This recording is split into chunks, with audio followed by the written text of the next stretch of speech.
You're about to hear from brothers Eric and Jack as they exchange ideas and learn from the most calculated real estate entrepreneurs in the business today. This is Tangible Assets, the new rules of real estate. Hey guys, welcome. We are episode 2 of Tangible Assets here. Jack Eichhoff, myself, Eric Eichhoff. We are super excited today to have Todd Dexheimer on board. So Todd is, you'll know Todd through a few brands, Coach with Dex, Venture D Properties, the Pillars of Wealth podcast. So he's actually been filming that for a couple of years, has a couple hundred episodes out there. Impressive. And probably one of his most popular brands recently is the North Star Real Estate Conference, which Todd will jump in and explain some of that coming up. But why I'm excited to have Todd here is he's a guy that has owned and managed hundreds of units, has done several syndication deals, and he's going to be sharing recently at an upcoming event the behind the scenes of a $9 million 224 unit deal. But just to kind of get some things started off, Todd, how the heck do you get like 40 plus people to trust you to come in and invest on a 224 unit out of state apartment building? Well, that you started me off with a bang, huh? Well, first of all, thanks guys for having me on. I appreciate it. Excited to be here with you guys and talking. And so how do you get investors to trust you? Well, that's kind of a big conversation. I mean, it starts with not just like day one, right? I don't just like go to you or anybody listening and say, hey, invest with me. You know, I'm a really good guy, right? And we got this great deal. Nobody looks at the numbers just specifically, right? They're looking at the deal overall, but they're also looking at who's putting the deal together, who's behind the scenes. And so you've got to build that trust. So a good deal, you hear, oh, a great deal is going to find, the money will come. It finds the money. Well, that can't be further from the truth, in my opinion. Some fool might invest in your deal, but if you're really trying to get a lot of money, $3, $4, $5+ million, or even a couple $100,000, quite frankly, you have to be someone people can trust. And that comes with a lot of different things. So not only trusting in who you are, you're ethical, you're honest, you can actually perform as well. Like, do they trust your business sense? Do they trust that you can put a deal together and put the pieces and people into place to make the deal happen? That's really important. Do you have that experience that makes them feel like, okay, yeah, I can get behind this person? Or they at least, maybe you don't have the experience yourself, but at least the team overall, your company and everybody involved has the experience where people can go, yeah, we like this company. We like what they have going on. And we think that this deal is going to be successful. Because I'm not going to give you $50,000 or $100,000 or more if I just think it's a hope and a prayer to get my money back, right? Yeah. So yeah, that's a big question. It's a big question. It honestly, it takes time. It takes time and effort, and it takes relationship building. And anybody who's going to start in this business has to realize that your friends and family network is going to be who's going to get you started kind of up front. Mm-hmm. And that can be challenging if you're someone like me, where I came from probably a lower middle class kind of area, my parents, their friends, and then I went to a college that basically graduates, middle class or lower middle class people. What was your first job out of college? Yeah, first job was a teacher, so that's okay. Who I'm surrounding myself with. So it was definitely a challenge, and it's a challenge for a lot of people listening. They're going, well, I'm kind of in the similar situation. Most of us are in that type of situation. Most people aren't around a bunch of millionaires.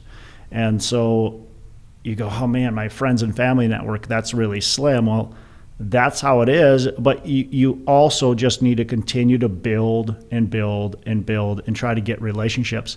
But the first time you're going to do a deal, likely the large majority of people are going to have known you already for a year or two or more. Yeah. Yeah, there's some truth there. Let's rewind it back. So first deal, Todd, what got you into real estate? Because you were, I believe, a shop teacher, right? Yeah, so I was a high school industrial tech teacher, so I was teaching, wood tech and metals and that type of stuff in the high school setting. And it was just, it wasn't quite for me. I was trying to figure out what to do when I grew up, and I was reading a lot of different entrepreneurial books, reading real estate books, and I happened to read a couple books, one by, I think his name was Robert Allen, I believe, another one by Ken McElroy, who's a Rich Dad advisor, Robert Kiyosaki, a Rich Dad, Poor Dad guy, and just a few other authors, and I thought, wow, this real estate stuff really kind of makes a lot of sense, and I like it, and quite frankly, I felt like I kind of had a background in it. I was teaching, and in the summers I was doing remodeling construction to help pay my way through college and thereafter, because teachers don't make a lot of money. I know that surprises people, but well, it's nice that you had that experience of like how to renovate and improve the units that you're buying. Yeah, so I felt like that kind of naturally fit, and so that's what really piqued my interest into real estate, and it really became an obsession. Just to, like, as I'm reading these books, and the more I dug in, the more and more I loved the idea of it. And I hadn't even done a deal, and I already wanted to like quit my job and go do this thing full time. And how old were you when you kind of decided on this and were going to do your first deal? Now you're making me do math. I would have been 25. Okay. Yeah. So when I was 25, I was looking into it, and I think I would have been 26 then by the time I bought my first deal. So I really started digging in. It took me probably about a year to a year and a half before I actually bought my first deal, from the day that I first started kind of studying and going, hey, real estate looks pretty exciting. Yeah, and this was Rich Dad, Poor Dad. You were reading that book and taking some of those lessons? Well, it wasn't Rich Dad, Poor Dad, but it was... Was that book even around then? Oh, yeah. Hey, I'm not that old. Okay. Yeah, by the way, Todd's 26 now, so he's 27, right? This was back in 2007. Okay. It was a book called The ABCs of Real Estate Investing by Ken McElroy, which is a Rich Dad advisor. So I would suggest to anybody who wants to do multifamily to buy or listen to that book. ABCs of Real Estate Investing. Yeah. And he's got a follow-up book called The Advanced ABCs of Real Estate Investing, and that's a great book as well. Yeah, but you were exploring these things well before Bigger Pockets ever existed. Yeah. Before a lot of these blogs, just kind of creating your no podcasts. No, nothing at all. No. Yeah. So what was the first deal that you bought? So the very first deal I bought, and actually I don't know, because I bought 3 deals all pretty much at the same time. So I'd have to go back to the HUDs and figure out which one I actually bought first. But I bought a foreclosure that my wife and I lived in, and I would call that an investment because that thing was a wreck and we had to fix it up. And then I bought a single-family house, 4-bedroom single-family house for a rental. Yep. And that was a foreclosure, and I had to fix that up as well. This was during the foreclosure heyday, 2008. And these are all in Minneapolis area? Yeah, these are all in the Twin Cities. And then the last one I bought was a single family that I did a fix and flip on. So I bought those all kind of at the same time, did all 3 at the same time. And I was doing the physical labor, so it was pretty intense. Yeah, well, you were a shop teacher. Yeah. You probably didn't trust anyone else to do it as good as you could, right? That's exactly true. And big mistake, by the way, people. If you think you can do it better than everybody else, you need to wake up a little bit. Yeah. It took me a while to wake up. But. Yeah. Todd, quick, let's jump forward. We're going to jump forward a few years. Right now, Venture D Properties. How many units is under that umbrella, and where is that going? Yeah, so it's about 550 units right now, and where it's going is just going to continue to grow and strategically grow. Right now, we're in a good position as a company. We don't have to do deals in order to do deals, and we're sitting here right now in 2020, and the market is definitely heated. So we're not rushing into any deals, but we are still looking at deals. I still fundamentally believe multifamily is one of the best real estate investments, and overall one of the best investments out there. And I think the long term, as you look at multifamily, you look at real estate, I still believe it's very, very strong. So I'm still looking for deals to try to get, but make sure they still hit the fundamental key elements that I look for in a deal. So I'm very selective right now, but we're still looking to grow. We're also looking into potentially strategically partnering in other asset classes that make a lot of sense with experienced people, and we can bring our skill set in, which I would call our skill set being value add, bringing our skill set into their business, providing value, doing a strategic partnership that makes sense for everyone. What are those asset classes that you're looking at other than multifamily? Pretty open to other real estate asset classes. I mean, namely, I really like the industrial. However, that's been probably built quite a bit up, and now with the trade war stuff, there is still some hesitation there. But at the same time, I think overall, long term, it's still a fantastic investment. So again, I don't let today's economic challenges completely derail what I think the long-term vision looks like. I like self-storage. I like mobile home parks. And I even like some retail and office too, as long as it's the right dynamic. Okay. Yeah. And so, where are you purchasing, or I guess looking for new acquisitions, or are you mainly just doing new acquisitions or development as well? No, new acquisitions. I haven't done any development. I don't plan on doing development okay. right now in this cycle. So Twin Cities for sure is. I'm very actively looking into Twin Cities. So if anybody has a deal, come on, bring it to me. I'd love to take a look at it. But also look in the Kentucky market and Ohio market as well. Southern Ohio and Kentucky. Now, what does your day look like? Are you just analyzing deals mostly, or how do you spend your time growing your portfolio? Yeah, so my day it really varies depending on the day. I do the coaching and consulting, so I spend some time with that. I've got the podcast, I spend some time with that. I've also trying to continue to build and grow my business. So it's current asset management of my current portfolio. That's extremely important to make sure my portfolio is performing on target. And that takes a lot of time and dedication to make sure that's going right. So you're managing your property managers?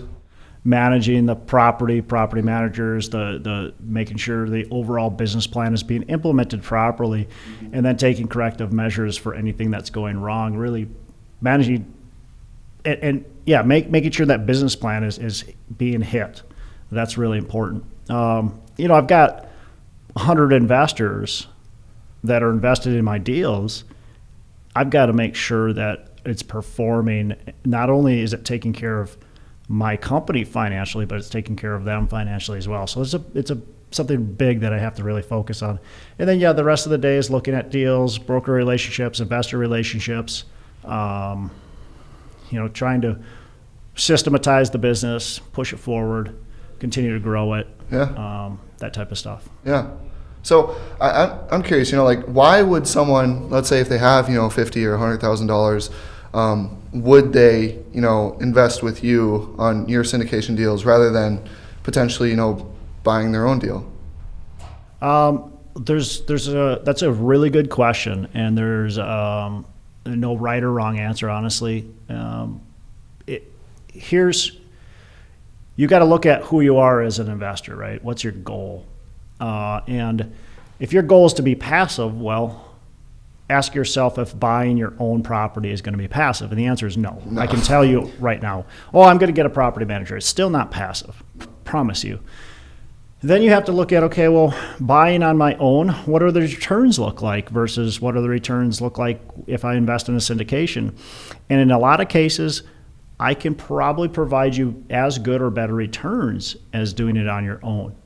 So in that case, it's why wouldn't I passively invest way less work with an experienced, person that's done this business before? And the other, if you're investing on your own, you're busy, you got a full-time job. Yeah. I mean, so that's who it makes a lot of sense for. You got maybe retirement money in like a 401k, or IRA that you can self-direct. But I also understand the people that want to do it on their own. I do it on my own. That's how you got started, yeah. Yeah, that's how I got started too. Where it makes a lot of sense to do it on your own. There's a couple things. If you are going to house hack, right, and live in it, also if you can buy properties, if you can find good properties, kind of like the off-market deal that you can add value to, you can refinance, and you can get your money back out in cash flow, well, that makes a ton of sense. Go do that all day.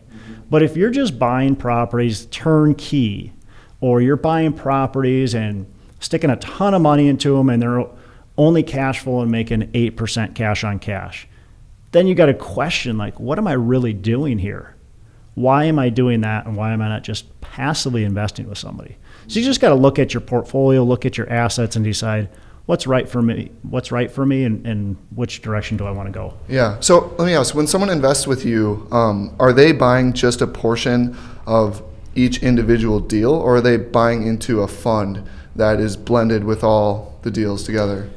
So mine so far have always been deal specific. Okay. So they're buying a portion of that LLC. One more reason I want to say is that, and I get a lot of these investors, and they're fine. They're not, my absolute favorite because they only invest in one deal typically. But a lot of people will invest because they want to learn. And I think that's a fantastic way, by the way. I wish I would have done that. I didn't even know syndications existed until, I don't know, not very long ago. It was like, but if you have $50,000 or $100,000 and that's sitting around, it's a great way to put that money into a syndication and learn from it. And then when you're ready, now you have that experience. You've already learned. You've learned the good. You've learned the bad. You learned what to do, what not to do. You've kind of got a blueprint. Like it's kind of giving you like a coaching course, yet you're still making hopefully some good money on that investment. So it can be a win-win. Yeah. So Todd, for the people that hope to create their own syndication deals sometime, some of our listeners who might want to put together their own deals, just talk in general, what does the upside look like for the organizer of a syndicator? What percentage of the deal do they keep for just managing it, or what do their preferred returns look like? Flip the coin. Let's say you're behind the scenes of that. What do you see out there? Yeah, so I'm going to give this in very kind of layman terms. So yeah, for disclosure to the listeners out there, you need to go to a qualified attorney to really get the nuts and bolts of this, because I'm not going to give that to everybody right now. And there's definitely more than what I'm going to tell them. Yep. And by the way, when I say qualified attorney, I mean a securities attorney, not like don't go to your divorce attorney, like a securities attorney. So we've got a very competent securities attorney in the Twin Cities, actually several of them, but I use a guy named Zach Robbins. And so kind of what does it look like at a high level? You're typically going to get an acquisition fee, and that acquisition fee is going to be based on the purchase price. So let's just say it's a $5 million purchase. You're going to get typically about 1 to 3% of that. So most people are about 2%. So you're going to get 2% of that $5 million. That's upfront. That's the day it closes. Yep. Now you've already put earnest money into it. So I want to make sure people understand that this is not just a money-making business that you have to have some money to start with, or have to borrow that money if you don't have it. So you have to put the earnest money into it. You have to do the due diligence cost and all that kind of stuff. Now, do you get that money back? Absolutely, when it closes, but it's out there for quite some time. So that 1 to 3% acquisition fee, typically 2%. Then you've got what's called an asset management fee, and that's based on the gross revenue. So the rents collected plus any other income that comes in. So we take that amount and we take 2% of that, anywhere between 1 and 3% again. Typically on a bigger deal, you're more like that 1 to 1.5%. Smaller deal, like if you only bought like $1 million, $2 million deal, you might be at that, closer to that 3%. Okay, so that's the asset management fee. That's paid, on the gross revenue, and typically you're paid on a monthly or quarterly basis. The last income that you typically get is your split. And typically on a syndication, you're either doing somewhere between like a 90-10 at the most aggressive, where 90% of the money goes to your passive investors and 10% goes to the general partnership, which the general partnership is then the person that puts the deal together. So in my case, it's me. So the more aggressive is more like a 60-40, where 60% goes to the investors, 40% to the general partnership. I'm typically about a 70-30, 70% to my passives, 30% to me. There's one more thing that I throw in there, and it's a preferred return. And what that means is my investors get paid that amount first. So I'm typically at about a 7% preferred return. So let me give you an example. As an investor, you invest $100,000. I'm giving you a 7% preferred return before I take a dollar. So that means you get $7,000 per year before my company as the general partnership takes $1. Yep. So if we make $7,001, Yep. I get 30 cents and you get 70 cents of that. Got it. Does that make sense? Yeah. No, that makes total sense. How often is it someone, a syndicator, would have like a disposition fee, or like when they dispose of it, they also take a fee when they sell it? Is that pretty common? Yeah, I mean, there's all kinds of other kind of fees that you could charge. A disposition fee is one of them. You might take between a half to even up to 2%, but usually it's between like a quarter to 1% of the disposition you're taking as a fee. That's, I would say, I don't know about how common it is. I'd say maybe I see it in about 25 to 30% or so of the deals. Yeah. Okay. There's also a thing called the waterfall that a lot of investors will do, where it's a reward-based system. So if I pay my investors, let's say 15%, instead of that 70-30 split, now we go down to a 50-50 split. So everything over 15%, we split 50-50. Yep. So if you're really doing your job and you're knocking it out of the park, you're making them a lot of money. Yeah. Everyone kind of wins. Yeah, we might even have a couple tiers of that. We might say at 12%, it goes to 60-40, at 15%, and if we get to 18%, it's flipped the other way. Yeah, that's cool. So Todd, with 550 units under management right now, and who knows how many before that you've bought and sold, I imagine you got to have some interesting rental stories. I just share for some of our listeners, because that's the one thing that I always love is the experience of real estate. You're dealing with people. People think of real estate as buildings, but so often it's really a people business, and people are unpredictable and interesting, and so share a couple interesting tenant experiences that you've had, in your career. So do you want an insurance story, or do you want a tenant relations story, or do you want an eviction story? Let's hear a tenant relations story first. Tenant relations story. Yeah. I think that's a lot of people's worry is like when getting into this is like, oh my gosh, I don't know how to deal with tenants and manage expectations and stuff. Yeah. Well, let's just tell this story because I guess it's fun. So I told you the guys kind of this story before, but I had a tenant. This was early on in my business. She was a great tenant. She paid her rent on time all the time, and I get a phone call from her. I get a phone call from her, and she says, "Hey, I can't live in your house anymore. I have to leave. I can't tell you where I'm going," and then the police get on the phone and they confirm all that kind of information. I can't no longer contact her. I'm going to get sued if I do. I can't go after her for any money she owes me. It's done. Like, I can't talk to her ever again.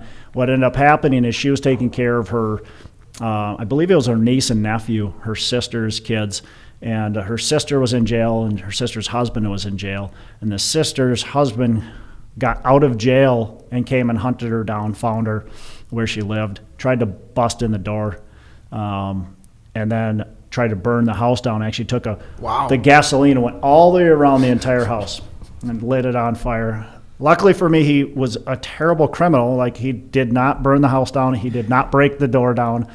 The only thing he did is for you. Just made a nice little burn. Lucky for the tenant, actually. Yeah. Not really. Yeah. Lucky for the tenant. Jeez. Yeah. The only thing he did is he busted in the garage. He slashed all the tires of the car, busted out all the windows. And It's a good thing to do right when you get out of jail. Great thing to do when you get out of jail. Yeah. So that was a very interesting story. I mean, I had to learn. Like, I didn't know how could I take this house back over, because she technically had a lease that was still there and valid. And so I actually had to get a police report, and then we had a letter from the officer that stated that she no longer could live in the house. And we just kept that in a file to where if for some reason the tenant ever said, hey, this is my place, we could say, well, here's this letter. So we wanted to make sure we covered ourselves, because technically she was still under lease. Jeez. I don't remember this chapter in I didn't read it. yeah, in any of the books that I read. I don't think this is in Rich Dad Poor Dad. No. How did you sort this out? Yeah, I mean, that was pretty much the majority. You know, at that time we actually had to keep the tenant's belongings, I think, for 60 days. Now it's down to, I think 30. Yeah, 30. But at that time it was 60 days. So luckily she took most of her stuff. She had a couple couches and some minor stuff that she left behind. And again, we couldn't get in contact with her. And the police weren't going to say, yeah, you can get rid of her stuff. They just said, no, we don't know.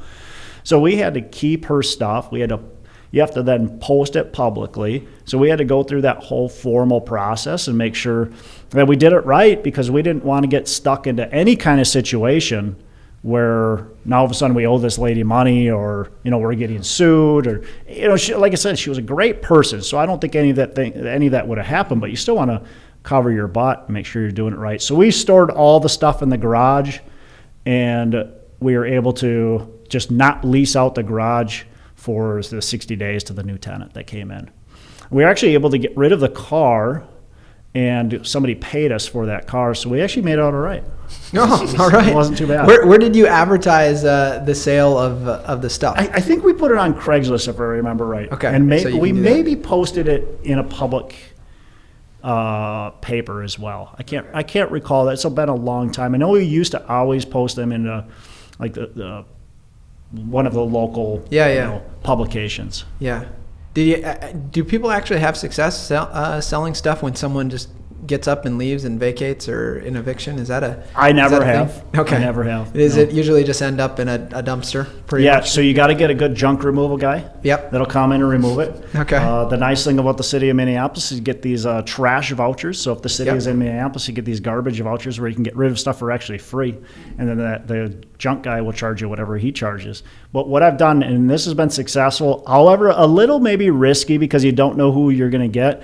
But if I've got like a garage full of stuff, I'll just post on, or like we will post on Craigslist. Junk wars or whatever. Yeah, come in, grab stuff. It's free. And we've gotten rid of quite a bit of stuff that way. But again, you're taking that risk of somebody being, you don't abusive. know. Yeah. Todd, how about the insurance story? So, I have, I've never really had a big loss on any of my properties. Jack, I don't know if you have. I haven't either. had a claim, no. So fortunately, I haven't had to learn some of the hard lessons of insurance, but I've learned a lot from guys like yourself. What are some of the big lessons, and tenant related there that you can share with our audience? Yeah, well, first of all, make sure you get good insurance. I think that's really important. So we all want to, as an investor, we want to make money, right? So we're always going, okay, how can I cut my costs? Well, cutting costs is fantastic. I want everybody to cut their costs, but you got to make sure you're cutting your cost and you're not putting your properties at risk, right? So we want to make sure we've got good insurance for the rental property. So first of all, make sure you've got a competent broker or agent that understands rental properties, that either has them themselves or has a lot of properties and policies under belt. That's really important. What I want to do is create a policy that's going to protect me and then shop for the best price. Yeah. And you're saying, using an independent broker that can shop from multiple companies. I like the independent brokers if you can use them, for sure. And again, somebody who understands the business is really important, because you want them not to be giving you the best, sexiest, nice insurance package, but you want them to give you something that's going to cover you in likely cases that happen in rental property. So I bought this apartment complex, 120 unit apartment complex, and 13 days after I bought it, a guy fell asleep behind the wheel and crashed into my brick building, went halfway through the building, knocked out, it was 10, 12 unit buildings in this complex, so knocked out all 12 units. They actually, the city condemned it because he ran into the electrical meters. The guy missed 2 trees, one on each side of his car by like a foot on each side. It was unreal. Luckily, nobody was hurt. My tenant, he crashed through the living room, and she just went into her bedroom. So luckily, nobody got hurt. He had a couple bumps and bruises. He was fine. But what is important in a policy like that is, first of all, that you're covered, right? You want to make sure you're covered, obviously.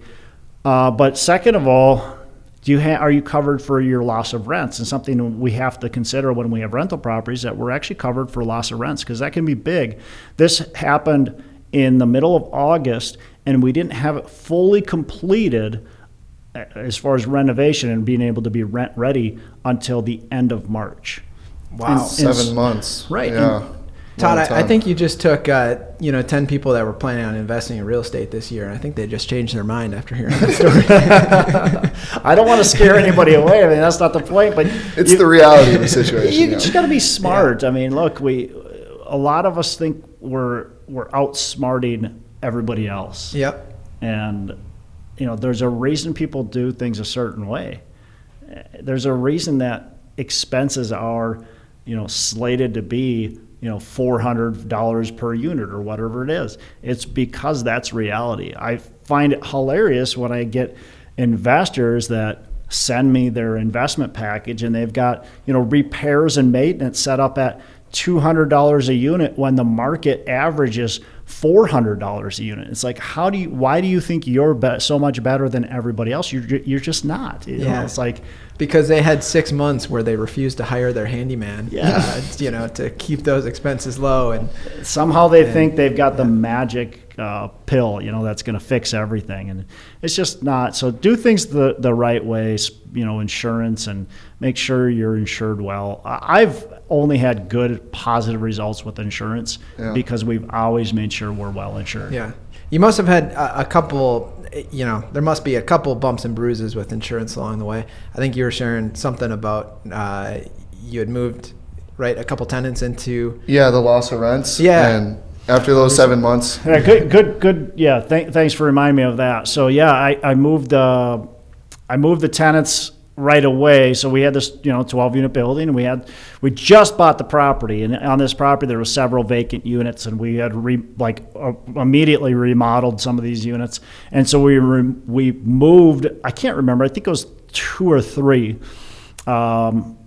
into these remodeled units. Well, they were coming from a 1-bedroom and moving into a 2-bedroom, and the 2-bedroom price was, I think, $825 at the time, and they were paying, depended on the tenant, but I think one of them was paying like $450, and so we kept the rent the same. Well, then I found out, because of our coverage, that since we moved that tenant into our property, we were no longer covered for their loss of rents, where we actually had another building that was a half a mile away, and if we had moved them into that building, we would have been covered for our loss of rents.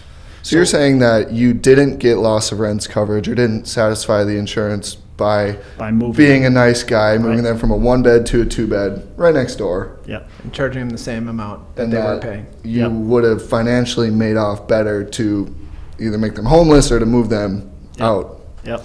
That's crazy. It's crazy. It's crazy to think. But so financially, the best choice would have been, either to make them homeless, give them the option. Look, you don't move into any other next door property, or you got to either move a mile or half a mile down the road, or you got to just move out. So do you now read the fine print on all your insurance policies?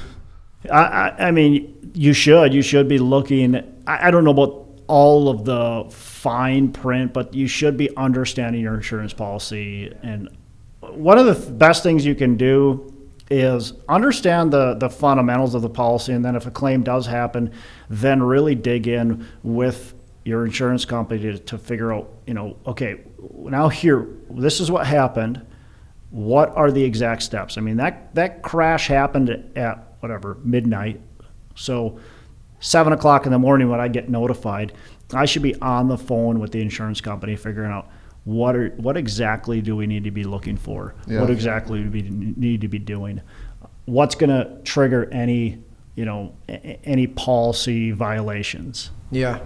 To understand all that. One last insurance question for you. So if you're going to be shopping around for a policy, what are you going to do? Who are you going to call? And you got any advice for our listeners of specifically what's going to, what you're looking for?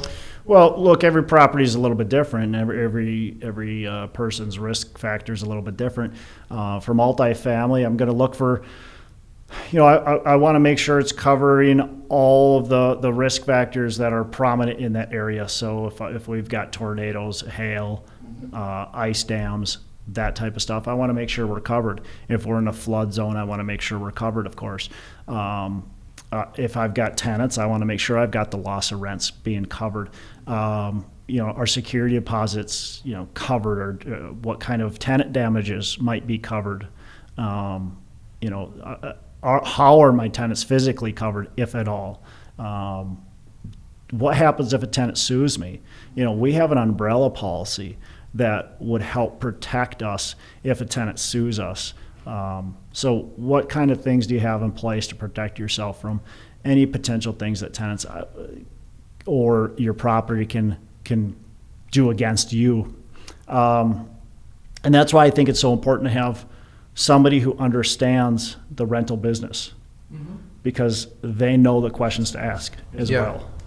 Do you have the same broker that works in multiple states, or do you find I have a couple brokers, because brokers are only licensed in whatever state they're licensed in.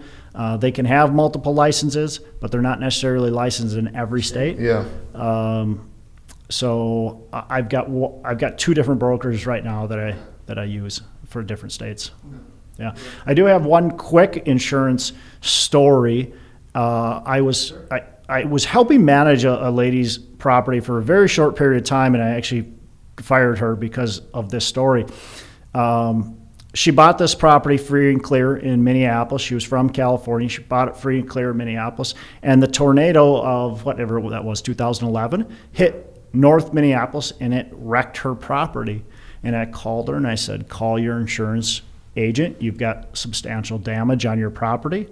You're going to need to make a claim. And she said, I don't have insurance. What can I do?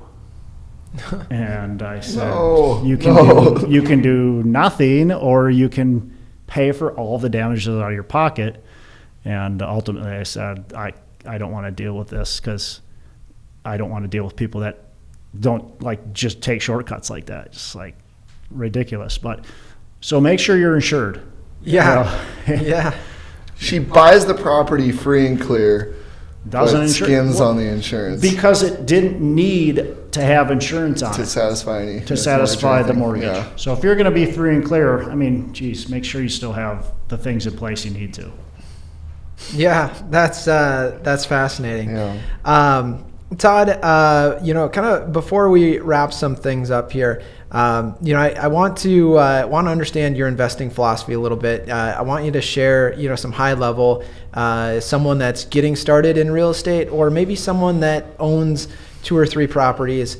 Where, what's some good advice that you have for them? What are some next steps that a younger or a newer investor can take to find themselves someday at the level that you are, or maybe just if they want to grow to 10, 15 properties, what are the things that people should be thinking about? What should they be reading? What should they be doing to prepare themselves? Yeah, I think first and foremost is get educated, right? I mean, you guys have a meetup. They should be attending that. They should be listening to your podcast. I'd love to have them listen to my podcast. We've got a real estate conference, and we're actually this year we're covering the gamut of real estate, like covering from becoming a new investor that's never done a deal all the way to the seasoned investor who's doing millions of dollars of deals every single year. Getting educated is super important. The next thing, and what is that conference and when is it? Yeah, so it's the North Star Real Estate Conference, okay, and that's April 24th and 25th, and that's in Bloomington at the Marriott in Bloomington. Great. And people, there's a website. If you want me to give it now, I can. It's nreconference.com, and they can type in for the promo code DEX, DEX, and they get $100 off of that. Good deal. So actually, sorry, we've got a promo code Fulton that they can type in. So do that instead. Yeah. I made a mistake, so do that instead. Okay. Anyway, so the next thing is networking, and again, I'll go back to your meetup. Go to your guys' meetup, the Fulton meetup, because that's fantastic networking. What do you guys get every single meeting? Anywhere between like 60 plus, 60 maybe to 100 people. Yeah, so that's a lot of people, and these are people that either want to be real estate investors or already are real estate investors. And same thing with the North Star Conference. We're going to have 200 plus people there. These are, again, people that are either already or want to be real estate investors, and fantastic people to network with, because you don't know who you're going to be able to do business with. You don't know who you're going to be able to get deals from. You don't know who's going to potentially invest in your deals. So these are great relationships to build, people that are going to connect you to other people. And not only from a selfish standpoint, but you're going to be able to give a lot back to them as time goes on.